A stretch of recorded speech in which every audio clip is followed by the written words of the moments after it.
Please join me in the pledge to the Bible. I pledge allegiance to the Bible, God's holy word. I will make it a lamp unto my feet and a light unto my path. I will hide its words in my heart that I might not sin against God. Join me in the pledge to the flag. I pledge allegiance to the flag of the United States of America and to the republic for which it stands, one nation, under God, indivisible, with liberty and justice for all. This week is an exciting week. We have a lot going on. We obviously have Mary Poppins going on. That's pretty cool to see the stage being transformed into London, England. We also have CLT for 3rd, 4th, 5th, and 6th grade. That's our really important test, and I'm sure teachers have been talking to you about getting good sleep, eating a good breakfast, getting ready to do your best on that. In morning time, we're continuing to talk about the virtue of fortitude. We've talked about that there are it's like a fort, strength, and Miss Hall will talk to us more about what fortitude looks like. Before we do that, though, we're going to work on our catechism questions. We're adding a new one this week. We're going to talk about the 9th commandment. So the question is, what is the 9th commandment? And the answer is, the 9th commandment is, you shall not bear false witness against your neighbor. So let's try that. What is the 9th commandment? The 9th commandment is, you shall not bear false witness against your neighbor. And then the second question is, what does this 9th commandment teach you? And the answer is, never to lie, but to tell the truth at all times. So repeat after me. Never to lie, but to tell the truth at all times. So let's do it all together. Me first. Never to lie, but to tell the truth at all times. Your turn. Never. That's right. Never to lie, but to tell the truth at all times. We will keep practicing that this week. Our sound off this week is actually an interesting one because it is a Bible character sound off. Does anyone know about the story of Esther? Does anyone know about the story of Esther? Do you want to tell us the story of Esther? Yes.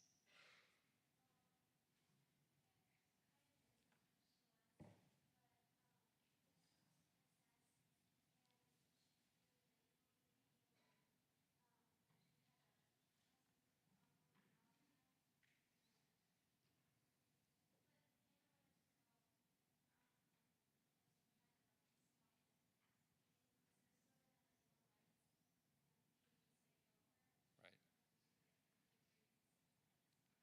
Yeah, good job. Well, she ended up being a queen. She was Jewish.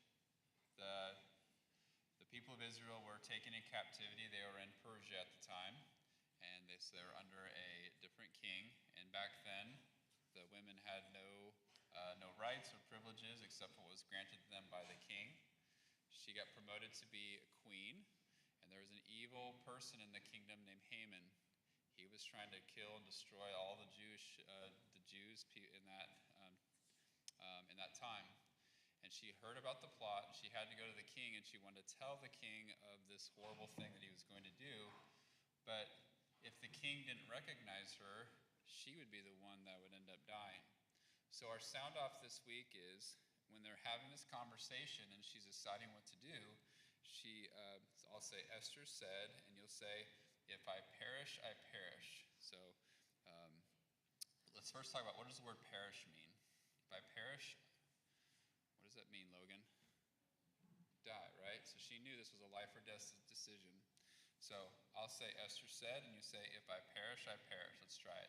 Esther said, if I perish, I perish. So she trusted God, and she knew this was a life or death decision.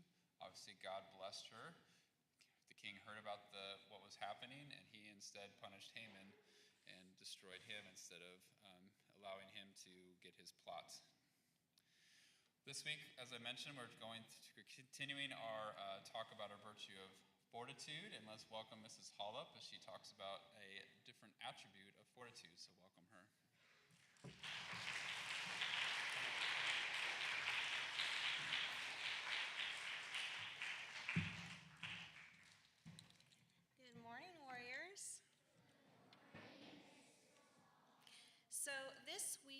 going to learn about constancy and what it means to show constancy.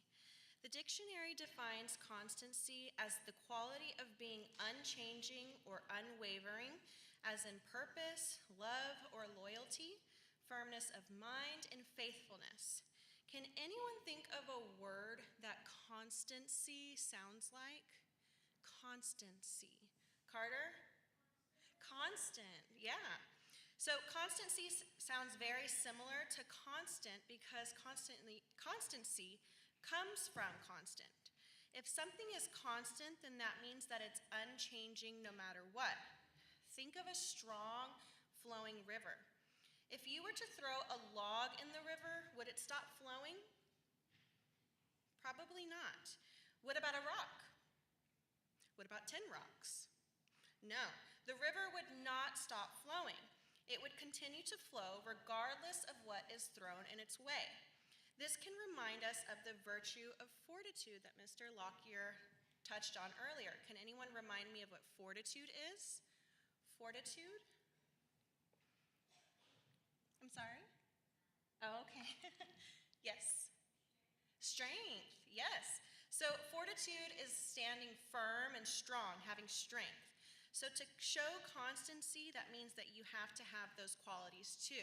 You have to have firmness, strength, and courage. It means being dependable, loyal, and faithful, even when things around you change. It's important to have the quality of constancy because things are always changing around us. As we grow older, we're able to look back and reflect on how things have changed in our lives. We're near the end of our school year, and I can confidently say that everyone in this room can think back to our past selves in August and find something that might have changed in our lives. In a world where nothing is constant, we should strive to show constancy. We should strive to uphold the same values and beliefs that God calls us to, that Jesus taught us to. Today, I want you to think about how you can be similar to the river we spoke about earlier. No matter what is thrown in your path, continue to be steadfast in doing what is right and what is expected of you. Have a blessed day, Warriors.